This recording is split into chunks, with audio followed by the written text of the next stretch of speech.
The phone buzzed on the kitchen counter, its vibration breaking the silence of the empty house. He stared at the screen, reading the message for the third time, feeling lonely. 3 days ago, his wife had kissed him goodbye at the front door, her suitcase packed for what she called a crucial business conference in Miami. Her company was pitching to a major client, she'd explained, and her presence was absolutely necessary. He'd watched her rehearse her presentation the night before, noting how she'd gotten her hair done that afternoon and bought a new dress, unusually elaborate preparation for a work trip. Now, sitting in their kitchen with the remnants of his solitary dinner still on the table, he typed back, "I miss you too. How's the conference going?" The reply came quickly. "Boring meetings all day. Wish you were here." He set the phone down and walked to the window, looking out at the darkening street. 24 hours earlier, everything had been different. 24 hours earlier, he'd still been living in blissful ignorance, believing his marriage of 7 years was solid, trusting, built on honesty. Then David had called.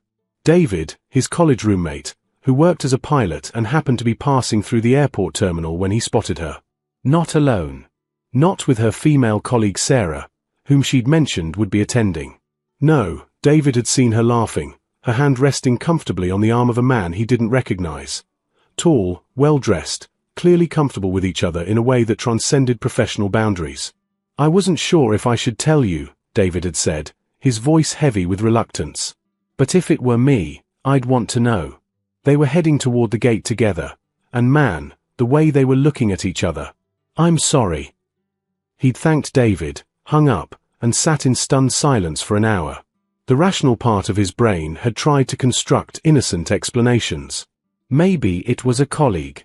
Maybe David had misread the situation. Maybe there was a perfectly reasonable explanation. But then he'd opened her laptop, something he'd never done before, had never felt the need to do. Her email was already logged in, and it hadn't taken long to find the thread. Months of messages. Intimate words. Plans made in secret. Hotel reservations under different names. The man's name was Julian, and he worked in the same building but for a different company. The affair had been going on for 4 months. 4 months of lies, of late nights at the office, of team dinners that never included him.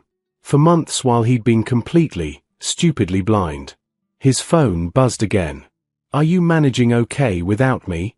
I'll be home Friday night." He picked up the phone, his fingers surprisingly steady. "I'm fine. Keeping busy. Can't wait to see you. Miss you so much. Love you." The words that should have warmed his heart now felt like acid. "Love you too," he typed back, each letter an act of performance. He set the phone down and opened his laptop, pulling up the private investigator's preliminary report. After David's call, he'd acted quickly, hiring someone recommended by his lawyer brother. The PI had worked fast, photos, time-stamped and geotagged. His wife and Julian checking into the Ocean View Resort. Dinner at an expensive restaurant. Walking on the beach at sunset, his arm around her waist. The evidence was comprehensive, damning, irrefutable. But he wasn't going to confront her over the phone. He wasn't going to give her the opportunity to craft lies, to manipulate the narrative, to control the situation from a distance. No, he had a better plan. One that had been forming in his mind since the moment of discovery, crystallizing into something both just and final. She wanted to play games?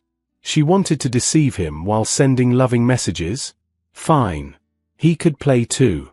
And when the game ended, it would be on his terms, in front of the people whose opinions she valued most. His phone buzzed one more time. "Good night, honey. Sweet dreams." He smiled, though there was no humor in it. "Good night. See you Friday." Friday. 2 more days.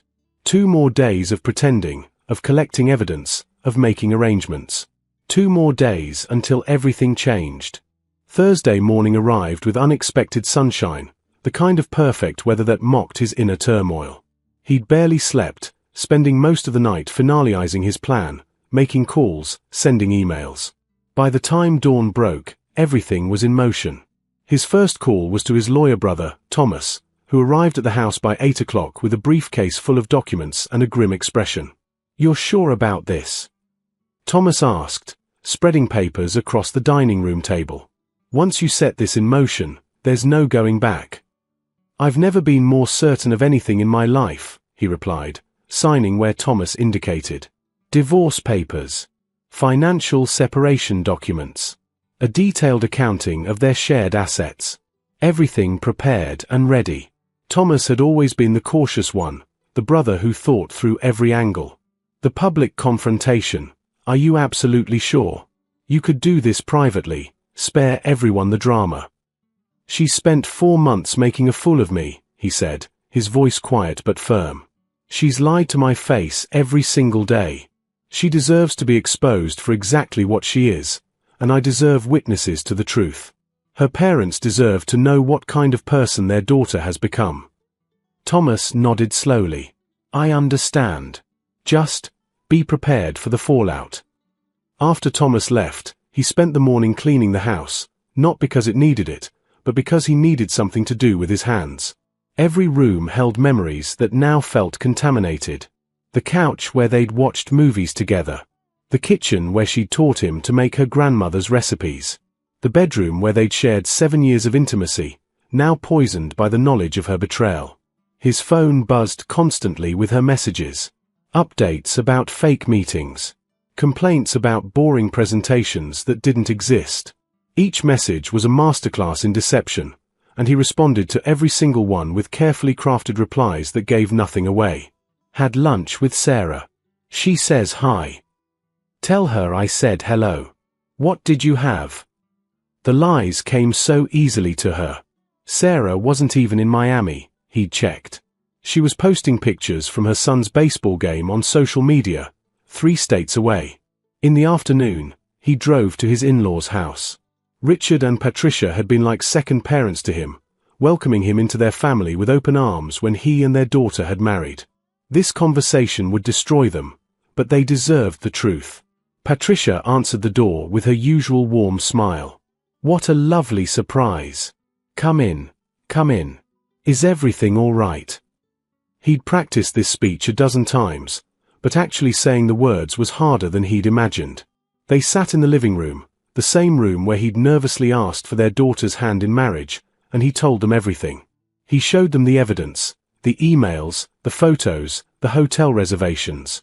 Patricia's face crumbled. Richard's jaw tightened, his hands clenching into fists. For several long minutes, no one spoke. Tomorrow, he said finally. I'm asking you to come to dinner tomorrow night at our house. 7 o'clock. Please, I need you there. I need witnesses to what I'm about to do. You're going to confront her, Richard said, his voice hollow. I'm going to show her that actions have consequences. That you can't destroy a marriage and walk away unscathed. I'm going to give her the same courtesy she gave me, a public revelation with no warning, no chance to prepare her lies. Patricia was crying now, silent tears streaming down her face. She's my daughter. How could she do this? How could she throw away everything for what? I don't know, he admitted. And honestly, I don't care anymore. Whatever her reasons, whatever justified it in her mind, it doesn't matter. What matters is that it's over, and tomorrow night, everyone will know exactly why. He left them with the dinner invitation, knowing they would come. They were decent people who valued honesty and integrity, values they'd apparently failed to instill in their daughter. Back home, he made one final call to the private investigator. I need the video file by tomorrow afternoon. Can you do that? Already done, the PI replied. I'm emailing it now. Hotel lobby security footage showing them checking in. Restaurant surveillance showing them having dinner. And the footage from the contact I have at the hotel, them entering the room together. Time-stamped, dated, crystal clear. It's all there. Thank you. For what it's worth, the PI said, I'm sorry you're going through this. But you're handling it right. Evidence doesn't lie. People do. That evening, he ordered pizza and sat in front of the television, not really watching whatever was on the screen. His phone buzzed. One more day. Can't wait to be home. I've missed you so much. He stared at the message for a long time before responding. I've missed you too. Tomorrow night, let's have a special dinner. Your parents are coming. Want to celebrate you being home. That sounds perfect. You're so sweet. I love you. See you tomorrow, he typed back, leaving off the automatic love you too that had ended their messages for 7 years. Tomorrow. Everything ended tomorrow. Friday afternoon stretched like an eternity. He'd taken the day off work, telling his boss he needed to handle a family emergency, which wasn't technically a lie. The hours crawled by as he prepared for the evening, each minute feeling like an hour. The dining room table was set for 5. Fine china that had been a wedding gift from her grandmother. Crystal glasses they usually reserved for holidays. The irony wasn't lost on him, using the symbols of their marriage to host its funeral. At 3 o'clock, he picked up the video file from the private investigator's office. The PI had compiled everything into a 12-minute presentation, complete with dates, timestamps, and locations. Watching it in the privacy of the office, he felt his resolve harden. Every smile, every intimate gesture, every moment of casual affection between his wife and Julian was documented in brutal clarity. "You've got everything you need?" the PI asked. "More than enough. Thank you for working so quickly. Good luck tonight. You're doing the right thing." By 4 o'clock, he was connecting his laptop to the television, testing the setup 3 times to make sure everything worked perfectly. The video would play on the large screen in the living room, visible from the dining room. No technical difficulties would save her from this. At 5:30, he started preparing dinner.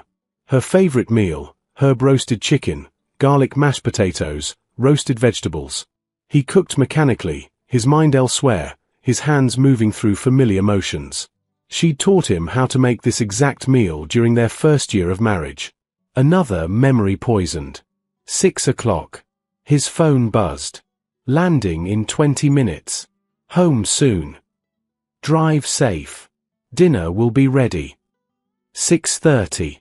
Her parents arrived, both looking like they'd aged years since yesterday. Patricia's eyes were red and puffy. Richard's face was stone. "Are you absolutely certain this is how you want to do this?" Patricia asked, her voice trembling. "I am." She made choices. Those choices have consequences. Tonight, everyone sees the truth. They took their places in the living room, silent and waiting. The house felt like a courtroom, heavy with anticipation of judgment. 6:50. The sound of a car in the driveway. A door closing. Keys jingling. He stood in the kitchen, his heart pounding despite his outward calm. This was it. The moment of truth. The end of everything they'd built together. The front door opened. "Honey, I'm home." Her voice was bright, cheerful, completely unsuspecting. He heard her rolling suitcase clacking across the hardwood floor of the entryway. "In the kitchen," he called back, keeping his voice neutral. She appeared in the doorway, her face lighting up when she saw him. She looked good, rested, happy, glowing with the satisfaction of 4 days spent with her lover. She'd worn the new dress, he noticed. The one supposedly for business meetings. She crossed the kitchen and wrapped her arms around him, rising on her toes to kiss him. He allowed it, feeling nothing. It was like being kissed by a stranger who tasted like betrayal. "I missed you so much," she said, pulling back to look at his face. "It was such a long week." "I'm sure it was," he replied.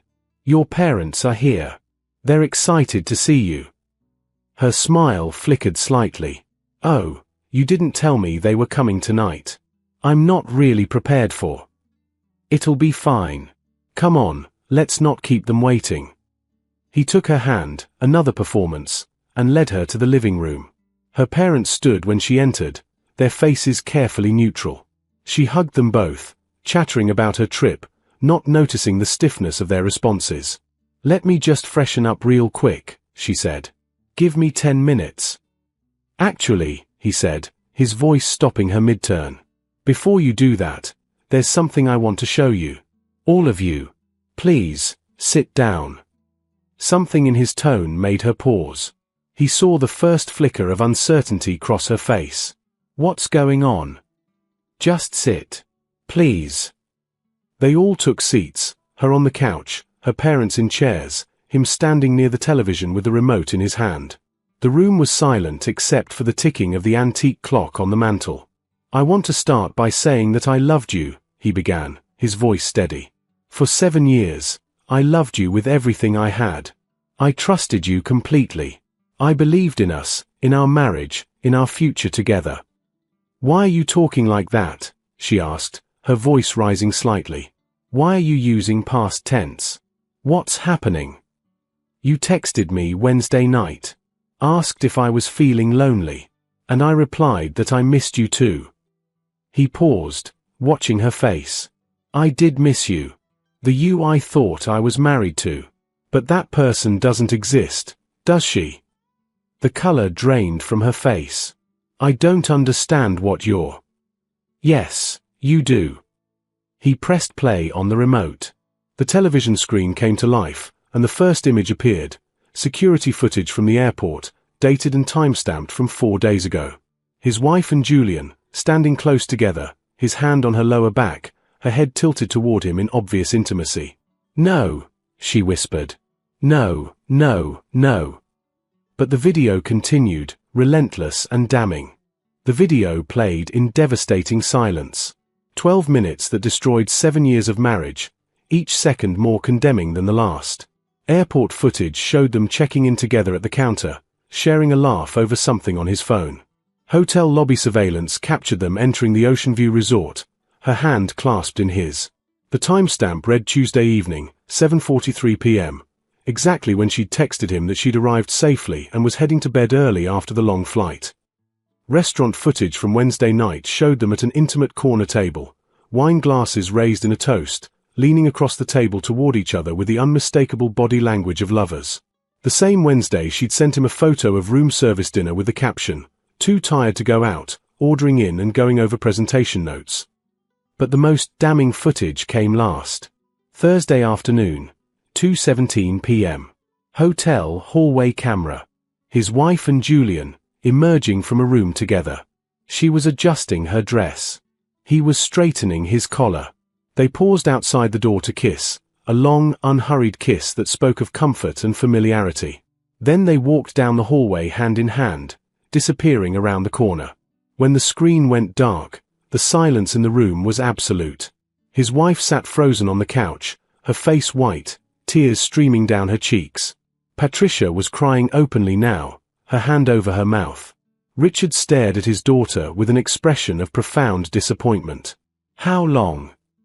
Richard finally asked, his voice rough. "How long has this been going on?" She couldn't seem to form words, just shook her head mutely. "For months," he answered for her. 4 months of lies. "I hired an investigator after a friend spotted you at the airport. Took him less than 2 days to find everything. The emails. The text messages. The hotel reservations. All of it." She found her voice, desperate and pleading. "It's not what it looks like. Stop." The word cut through the air like a blade. "Don't insult me with more lies. I've read the emails. I've seen the messages. I know everything. Every late night at the office, every team dinner, every business trip. All lies. Please," she sobbed. "Please, let me explain." "Explain what?" Patricia's voice was sharp with pain and anger. "Explain how you threw away your marriage? Explain how you lied to your husband, to us, to everyone?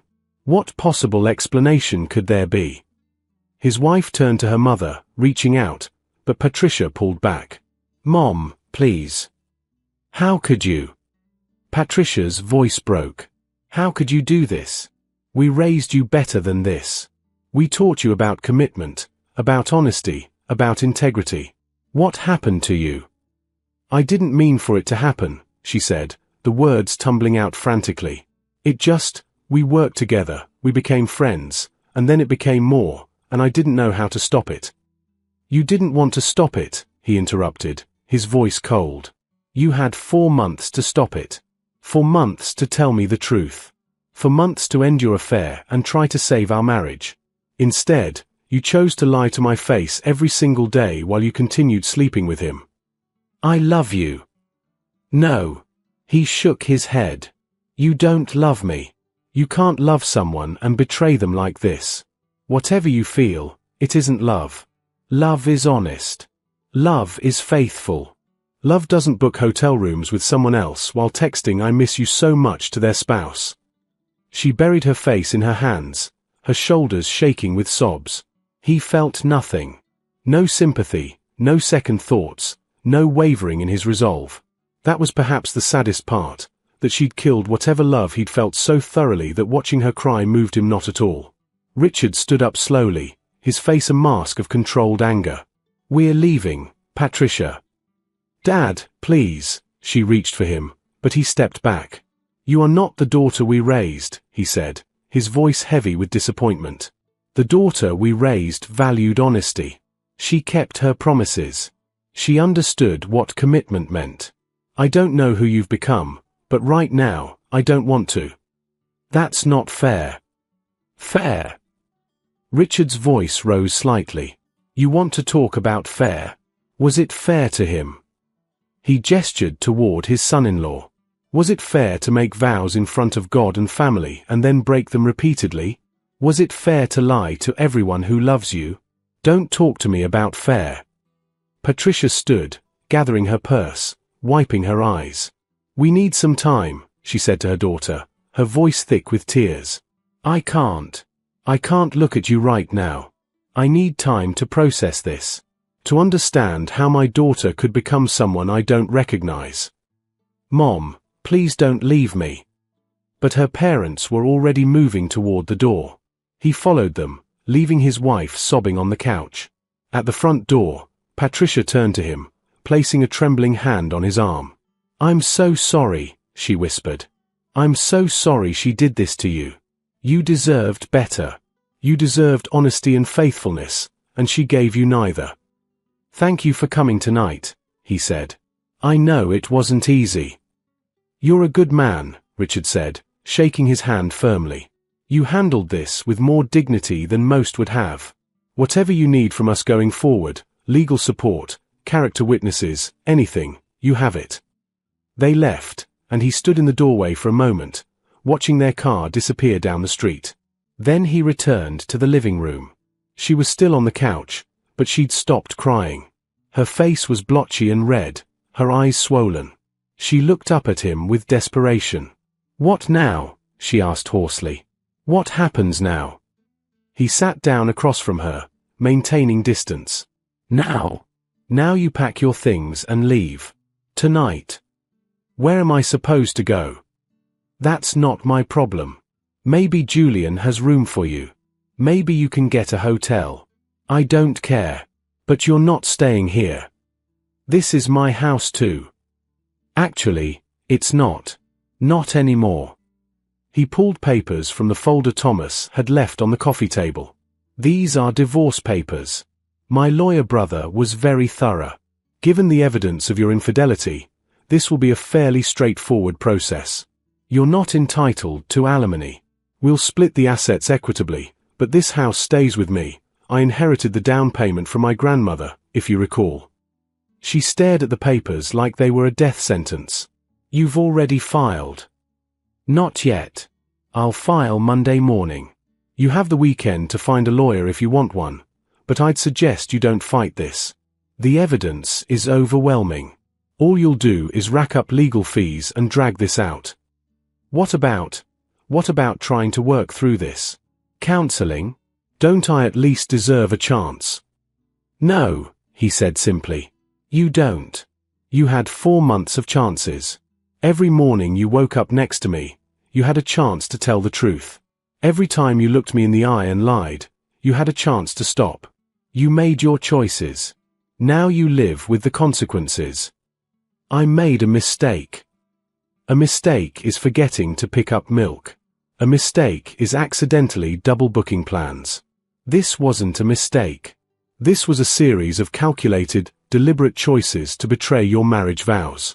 Don't minimize it by calling it a mistake. She was crying again, but he was already standing, done with the conversation. You have 1 hour to pack whatever you need for now. We can arrange for you to get the rest of your things next week. I'll be in my study. When you leave, put your key on the kitchen counter. Please, she whispered. Please don't do this. He paused at the doorway, looking back at her one last time. You did this. You destroyed us. I'm just refusing to pretend otherwise. He sat in his study, listening to the sounds of her moving through the house. Drawers opening and closing. Closet doors. The roll of her suitcase across the floor. Each sound was a small punctuation mark on the end of their marriage. 53 minutes after he'd left her in the living room, he heard the front door open and close. Car engine starting. Tires on the driveway. Then silence. He waited 5 minutes before emerging from the study. The house felt different, emptier, but somehow cleaner. As if a toxin had been removed from the air. He walked through each room, noting what she'd taken. Clothes. Toiletries. Her laptop. She'd left her wedding ring on the dresser in the bedroom, and he stared at it for a long moment before picking it up and dropping it in his pocket. The kitchen counter held her key, just as he'd instructed. Next to it, she'd left a note. I'm sorry. I know that doesn't fix anything, but I need you to know I'm sorry. I never meant to hurt you. I don't expect you to believe me or forgive me, but it's true. You deserved better than what I gave you. I hope someday you find someone who loves you the way you deserve to be loved. He read it twice, then crumpled it and threw it away. Apologies meant nothing. Actions were what mattered, and her actions had spoken clearly for 4 months. His phone buzzed. Thomas. How did it go? She's gone. Papers will be filed Monday. I'm proud of you, brother. That took courage. You okay? I will be. And he would be. Eventually. But tonight, standing in his empty house, he felt the weight of it all settle on him. 7 years of shared history. Good memories now tainted by her betrayal. Plans for a future that would never happen. Children they'd talked about having. Growing old together. All of it gone. But beneath the sadness and anger, there was something else. Relief. Clarity. The sick feeling he'd carried for the past 3 days, wondering if he was making the right choice, if he should try to work through it, was gone. Watching her lie to her parents' faces, watching her try to minimize her choices, watching her make excuses instead of taking responsibility, had confirmed everything he needed to know. She wasn't who he'd thought she was. Maybe she never had been. Or maybe she'd changed. It didn't matter. Either way, the woman he'd married, the woman he'd thought he'd married, didn't exist. Over the next few weeks, life settled into a new rhythm. He filed for divorce on Monday morning, just as he'd promised. She hired a lawyer who tried to negotiate for more of the assets, but when presented with the evidence of her affair, they quickly backed down. The divorce would be finalized in 6 months, the minimum required by state law. He sold the house. Too many memories. Too many ghosts. He found a smaller place across town, closer to his office, and started fresh. New furniture. New routines. New life. Her parents called weekly to check on him. The relationship he'd built with them survived what their daughter had destroyed, and he was grateful for their continued support. Patricia had sent him a care package during the first week, homemade soup, his favorite cookies, a note saying he'd always be family to them regardless of what happened with the divorce. Work became his focus. He took on new projects, stayed late, threw himself into advancement opportunities he'd previously turned down. His boss noticed the change and promoted him to a senior position. More responsibility, better pay, and most importantly, distraction. Friends rallied around him. Some had known her for years and expressed shock and disappointment. Others simply showed up with pizza and beer and didn't ask questions. David, the friend whose phone call had started everything, flew in for a weekend and they sat up late talking about life, betrayal, and moving forward. Any regrets about how you handled it? David asked over their third beer. He thought about it carefully. No. She made her choices in private, lied to my face for months. She deserved to be confronted with the truth publicly. Her parents deserved to know what kind of person she'd become. and I deserved witnesses to the fact that I'm not the one who destroyed the marriage. What about her? Heard anything? She moved in with Julian apparently. My lawyer mentioned it during the asset division discussions. They're living together in some apartment downtown. He took a drink. I hope it was worth it. I hope she got everything she wanted. You don't mean that. Actually, I do. Not in a bitter way. But she burned down her entire life for this affair. Her marriage, her relationship with her parents, her reputation. If that's not going to turn out to be worth it, then it's just tragic on every level. Better that she gets the happiness she was chasing. 3 months after that Friday night, he went on his first date since the separation. A woman from work named Jennifer who'd heard about his situation and had asked him to coffee. Coffee became dinner. Dinner became regular dates. He wasn't ready to rush into anything serious, and she understood. They took it slow, building friendship before romance. 6 months after that Friday night, the divorce was finalized. He received the papers in the mail on a Tuesday afternoon, signed by a judge he'd never met, officially ending his marriage. He stared at them for a long time, feeling a complicated mix of emotions. Sadness for what he'd lost. Anger at how it had ended. But mostly, relief. Legal closure to match the emotional closure he'd found months earlier. That evening, he invited his parents, his brother Thomas, and Jennifer to dinner at his new place. They raised glasses in a toast. To new beginnings, Thomas said. To healing, his mother added. To honesty, Jennifer offered, squeezing his hand. To knowing your worth, he said finally. And refusing to accept less than you deserve. They drank, and he felt something shift inside him. For the first time since David's phone call had shattered his world, he felt genuinely happy. Not the fake happiness of pretending everything was fine. Real happiness. Peace. He'd been betrayed, yes. His trust had been violated. His marriage had been destroyed. But he'd survived it. More than that, he'd handled it with dignity. He'd refused to be a doormat. He'd demanded accountability. And he'd walked away with his self-respect intact. That night, after everyone left and Jennifer had gone home with promises to see him over the weekend, he sat on his balcony looking at the city lights. His phone buzzed. An unknown number. He almost didn't answer, but curiosity won. Hello. Silence. Then, it's me. His ex-wife's voice. He hadn't heard it in months. What do you want? I heard the divorce was finalized. I wanted to. I don't know. I guess I wanted to say goodbye. Properly. We said goodbye months ago. Did we? It feels like we never really talked about what happened. You just ended things. He laughed, a sound without humor. What was there to talk about? You had an affair. You lied repeatedly. I presented evidence. You couldn't deny it. End of story. It wasn't that simple. Yes, he interrupted. It was exactly that simple. You keep trying to make it complicated because that makes you feel better about your choices. But it's not complicated. You betrayed me. I left. That's the whole story. Are you happy? Now? The question surprised him with its vulnerability. He thought about lying, about refusing to give her the satisfaction of knowing he was moving on. But he'd built his new life on honesty, and he wasn't about to abandon that now. I am, he said quietly. I'm genuinely happy. Happier than I was in the last months of our marriage, though I didn't realize it at the time. I'm dating someone who values honesty. I have a job I love. I'm rebuilding my life on my terms. So yes, I'm happy. Another long silence. I'm glad.